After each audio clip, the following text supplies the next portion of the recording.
Assalamualaikum warahmatullahi wabarakatuh. Shalom, Om Swastiastu, Namo Buddhaya, Salam Kebajikan.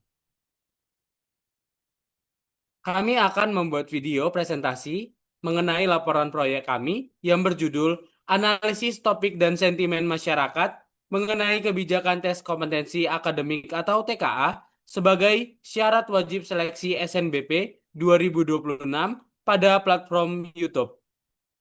Kami dibimbing oleh dosen Ibu Ulfa Siti Nuraini, Estat MStat, dari Program Studi Sains Data Universitas Negeri Surabaya.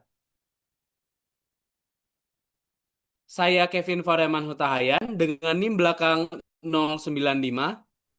Dan saya Mutiara Nurfadilatun Nikma dengan NIM 116. Dan saya Nuri Balitul Haliza dengan NIM 2403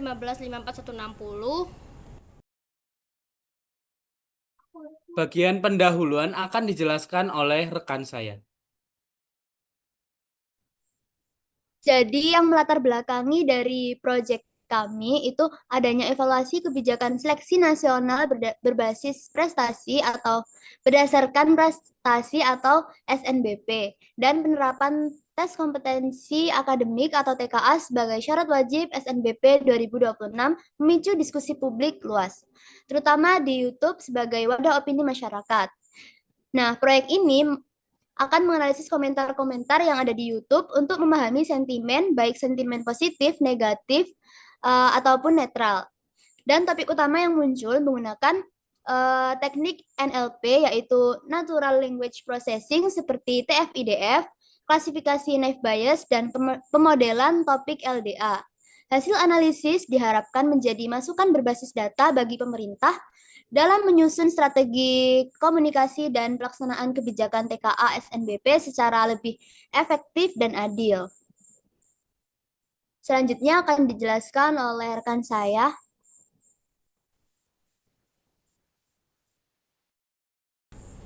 Oke, manfaatnya itu yang pertama itu untuk mengetahui pandangan dan sentimen masyarakat terhadap kebijakan tes kompetensi akademik atau TKA dan SNBP 2026. Yang kedua itu untuk memberikan gambaran umum mengenai opini masyarakat di media sosial. Di sini tuh opini masyarakat tuh ada banyak, bisa berupa positif, bisa negatif ataupun bisa netral juga. Lalu yang ketiga itu menjadikan bahan evaluasi bagi pembuat kebijakan pendidikan dalam penerapan TKA. Itu bisa menjadikan evaluasi bagi pemerintahan atau yang membuat kebijakan tersebut.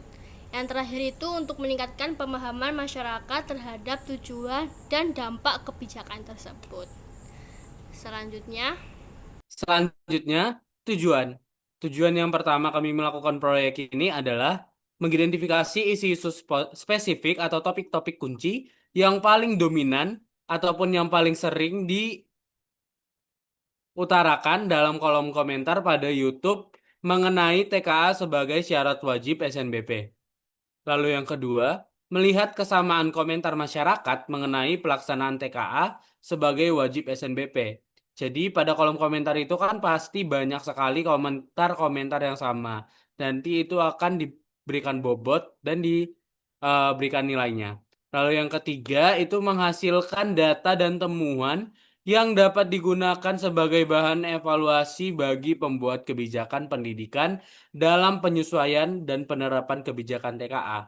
Nah, pastinya di dalam komentar tersebut pasti banyak banget itu saran-saran ataupun pendapat-pendapat yang dapat menjadi bahan evaluasi bagi pembuat kebijakan. Selanjutnya yaitu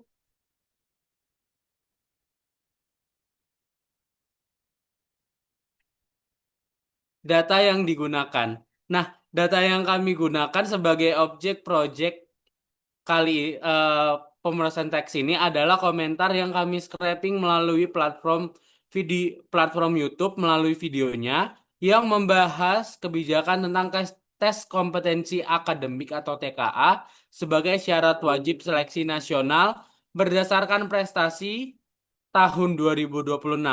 Nah, data ini kami kumpulkan dengan melakukan scraping melalui sebuah video YouTube dengan mengambil ID-nya. Jadi, beberapa sumber dari platform YouTube yang membahas TKA sebagai syarat wajib SNBP ini akan kami ambil ID-nya untuk kami scraping. Lalu dari hasil scraping itu nanti kami akan ambil komentar ataupun tanggapannya yang biasanya itu bersifat positif, negatif, bahkan netral yang nantinya akan diproses menggunakan teknik NLP. Selanjutnya akan dijelaskan oleh teman saya. Oke, untuk referensi yang kita gunakan, kita menggunakan dua referensi, yaitu dari publikasi yang berjudul Pengantar NLP dan Topik Model LDA. Ini merupakan referensi yang pertama. Nah, ini menjadi acuan utama dalam transformasi data teks mentah dan pengelompokan diskusi tematik. Nah, selanjutnya pemilihan algoritma klasifikasi didukung oleh studi yang kedua, yaitu publikasinya tuh berjudul Analisis Sentimen pada Media Sosial Instagram Klub Persija Jakarta menggunakan metode naive Bayes. Jadi kita ambil referensi ini itu karena yang publikator ini tuh mengambil metode yang sama dengan metode yang kita gunakan. Nah, ini akan memberikan presiden praktik yang krusial. Studi tersebut itu memvalidasi penggunaan algoritma naive Bayes sebagai metode yang efektif untuk mengklasifikasikan polaritas sentimen pada data media sosial. Jadi yang kita proses itu kan data dari platform YouTube. Nah, saya sebutkan tadi yang nomor 2, seperti itu. Kemudian selanjutnya,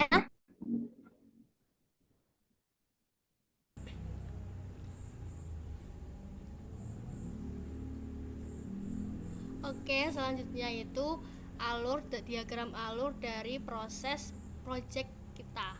Yang pertama itu kita mengumpulkan data atau data collection, itu kita mengumpulkan data dari scrap komenan YouTube yang membahas tentang TKI itu. Lalu kita olah datanya menjadi dua bagian, kita olah menggunakan fitur engineering dan data pre-processing.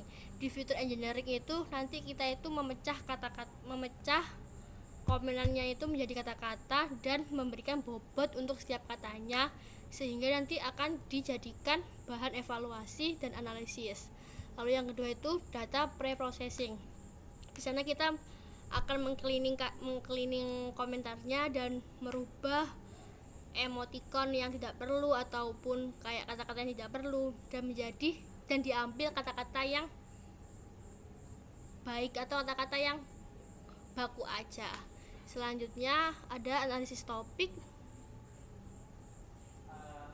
Pada analisis topik, kami itu menggunakan algoritma Lachian Dirichlet Allocation atau LDA, yang dimana nanti komentar-komentar yang pastinya banyak per kata-katanya itu akan diberikan pembobotan dan kata-kata yang sering muncul itu akan dibuat visualisasinya. Lalu pada analisis sentimen atau sentimen analisis kami menggunakan naive Bayes untuk mengukur atau mengklasifikasikan mana komentar yang bersifat positif, negatif, ataupun netral.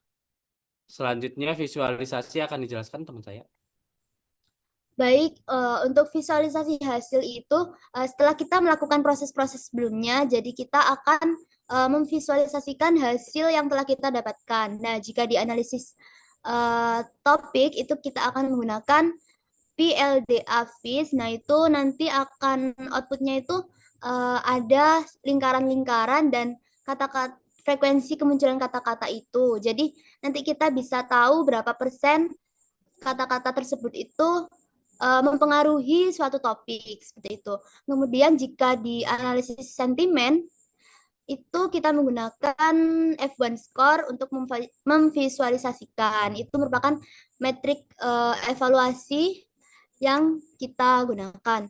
Kemudian setelah divisualisasi hasilnya itu kita bisa tarik kesimpulan dari hasil yang kita dapatkan, dan sehingga data yang kita peroleh itu dapat digunakan untuk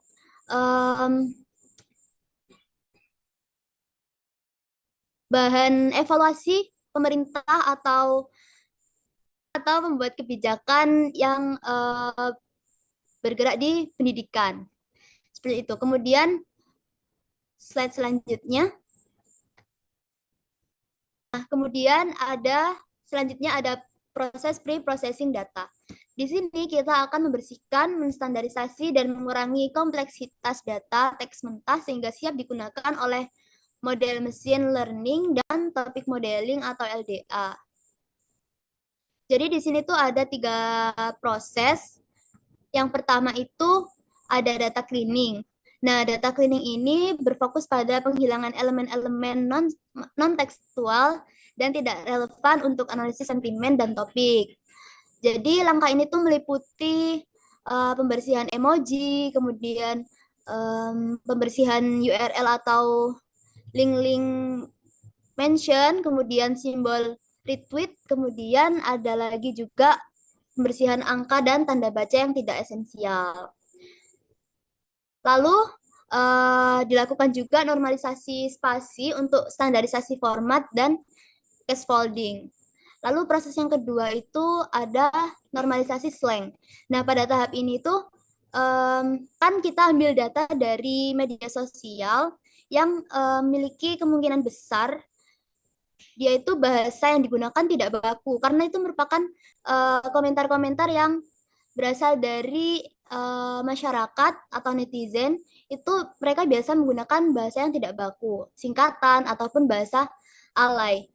Jadi kita memanfaatkan kamus slang khusus seperti yang ditunjukkan oleh variabel normalized slang.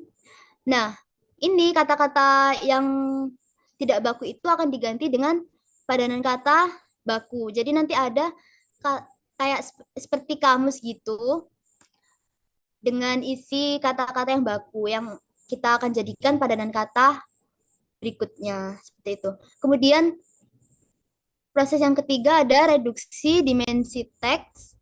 Nah, di sini bertujuan untuk mempersiapkan teks menjadi representasi numerik yang efisien. Ini tuh memakai stop word removal, jadi kita bikin stop word dulu, kemudian kata-kata yang tidak perlu itu akan dihapus. Kita juga menggunakan daftar bawaan dari sastrawi yang diperkaya dengan daftar custom. Nah, puncak dari proses ini tuh proses stemming. Di sini tuh setiap kata itu dikembalikan ke bentuk dasar atau akar katanya. Misal ya, ada kata kebijakan itu berarti asal katanya tuh bijak, seperti itu. Kemudian akan dilanjutkan oleh rekan saya.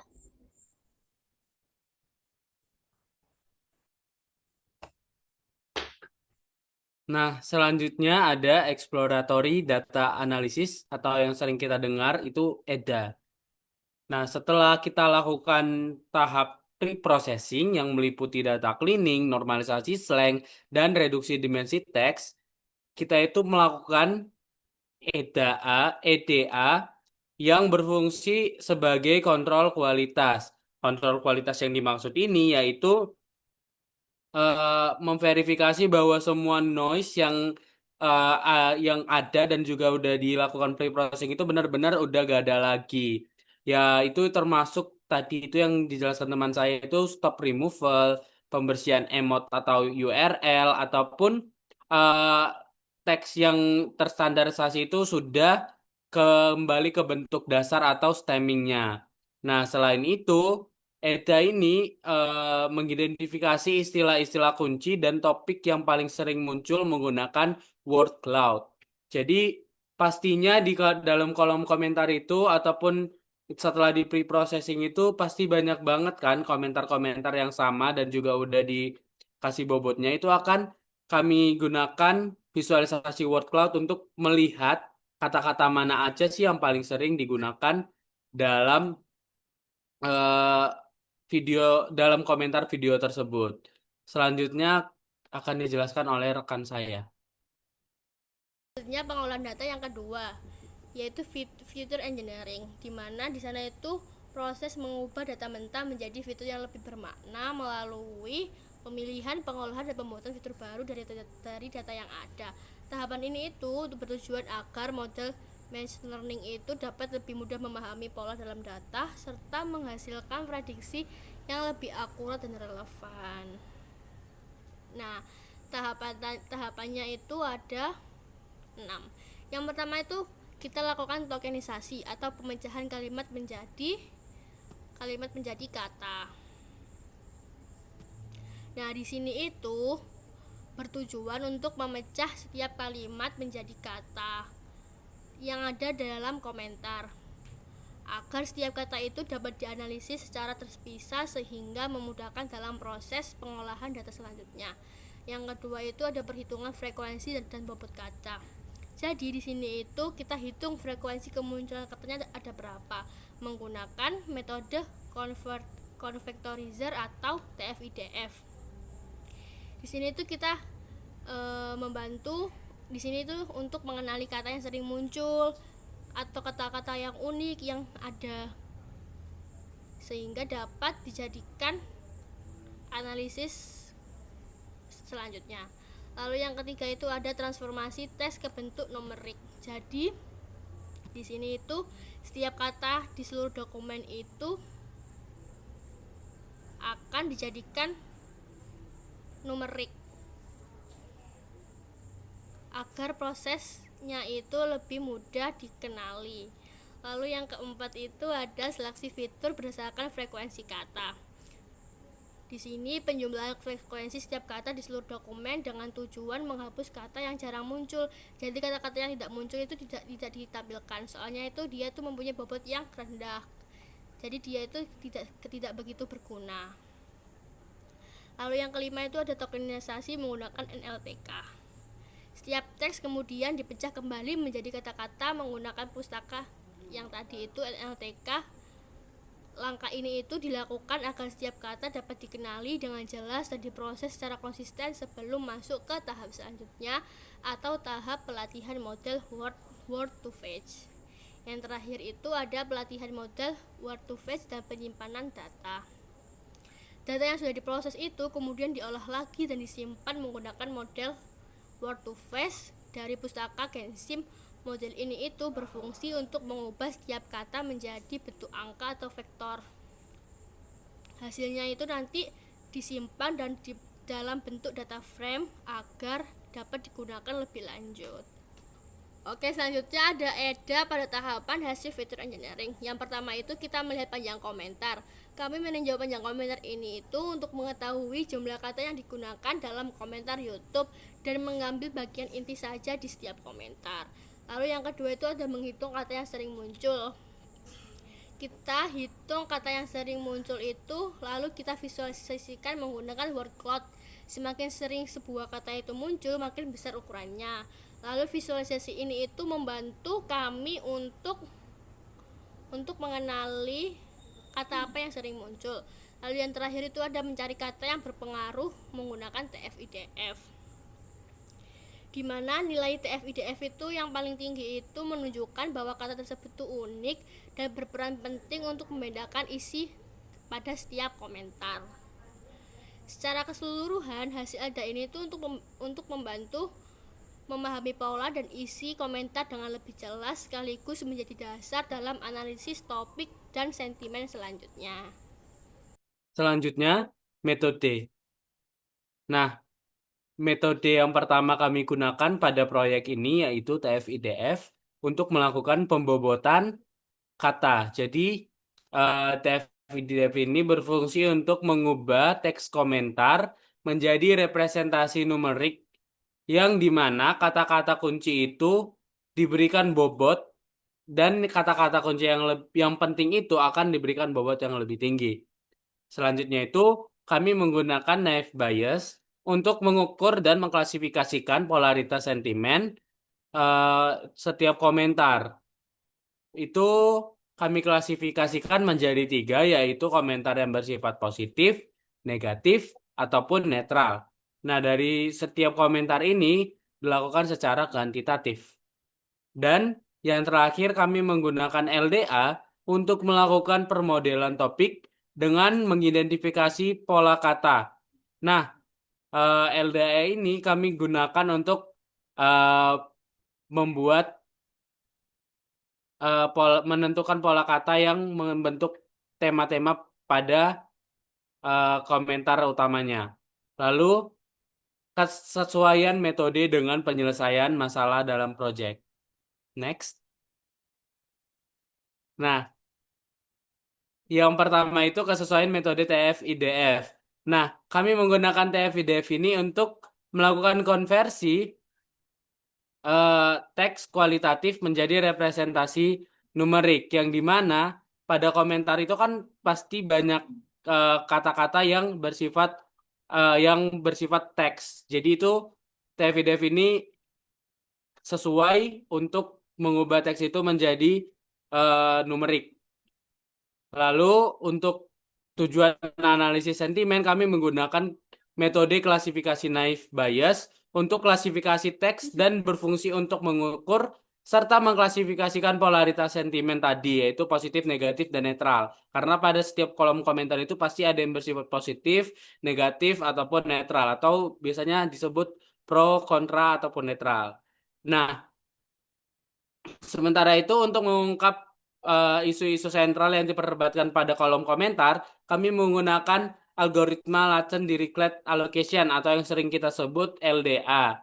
Nah, LDA ini sangat cocok untuk digunakan pada pemodelan topik karena fungsinya itu untuk mengidentifikasi dan mengekstrak pola kata yang ada pada komentar tersebut, sehingga nanti akan membentuk tema-tema utama pada kolom komentarnya, yang menjadi wawasan mendalam mengenai fokus perdebatan apakah TKA ini sebagai syarat masuk SNBP. Selanjutnya akan dijelaskan oleh teman saya. Oke, selanjutnya itu ada penentuan metrik evaluasi. Jadi, seperti yang saya sebutkan di diagram alur itu, di bagian visualisasi itu kita memerlukan metrik evaluasi. Jadi, rencananya kita akan menggunakan metrik evaluasi F1 score untuk analisis sentimen naive bias, kemudian coherence score dan PLDA FIS untuk analisis sentimen menggunakan metode LDA.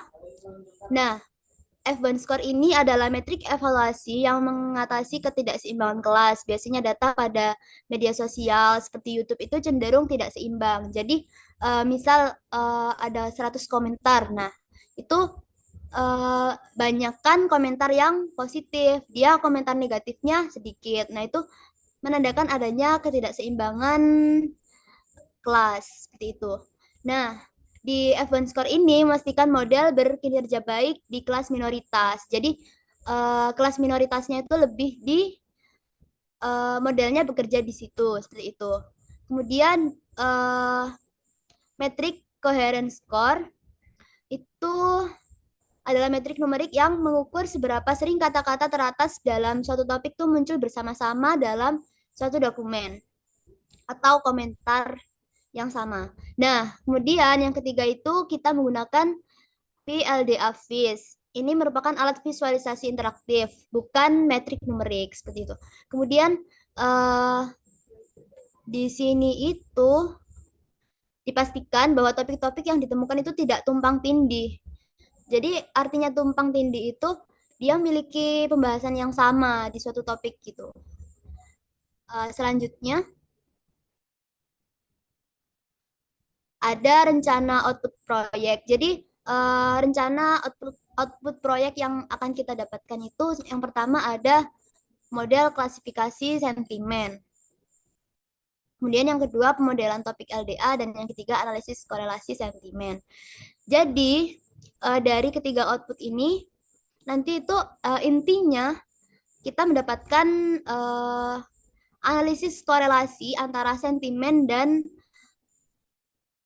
topik dan analisis topik tersebut yang kemudian memberikan insight mendalam mengenai isu-isu spesifik yang menjadi pendorong utama sentimen negatif dan positif di masyarakat, negatif, positif, dan netral di masyarakat sehingga memberikan masukan yang terukur dan berbasis data kepada pemangku pemerintah. Jadi, semisal sekarang di tahun ini tuh ada TKA sebagai syarat SNBP 2026. Nah, mungkin dengan adanya komentar-komentar masyarakat di media sosial seperti YouTube, Instagram, X, dan lain sebagainya, itu pemerintah bisa mempertimbangkan uh, perubahan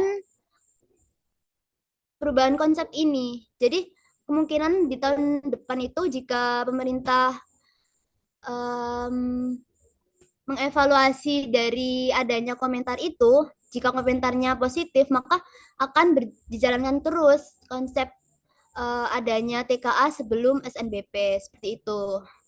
Kemudian yang terakhir ada kesimpulan. Tujuan utama proyek ini adalah mengidentifikasi isu-isu spesifik atau topik yang dominan dan mengukur polaritas sentimen, baik sentimen positif, negatif, maupun netral. Nah, untuk mencapai tujuan ini, proyek menggunakan data komentar yang telah kita scraping dari video YouTube. Kemudian, tentu saja yang kita scraping itu bertemakan TKA.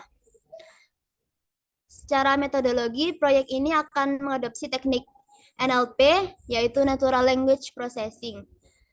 Kita menggunakan algoritma naive Bayes untuk klasifikasi sentimen dan LDA untuk pemodelan topik. Setelah data melalui tahap pre-processing, seperti data cleaning, kemudian ada yang menggunakan stop word tadi yang telah kita jelaskan di awal, itu kemudian juga ada pembobotan TF-IDF. Nah, itu baru kita menghasilkan hasil akhir proyek yang diharapkan dapat memberikan insight berupa gambaran umum opini masyarakat dan berfungsi sebagai bahan evaluasi yang berbasis data bagi pembuat kebijakan pendidikan dalam penerapan kebijakan TKA di masa mendatang. Seperti itu. Sekian dari video presentasi mengenai proyek pemrosesan teks kami. Apabila ada kesalahan kata, kami mohon maaf. Assalamualaikum warahmatullahi wabarakatuh. Shalom, Om Swastiastu, Namo Buddhaya, salam kebajikan. Terima kasih.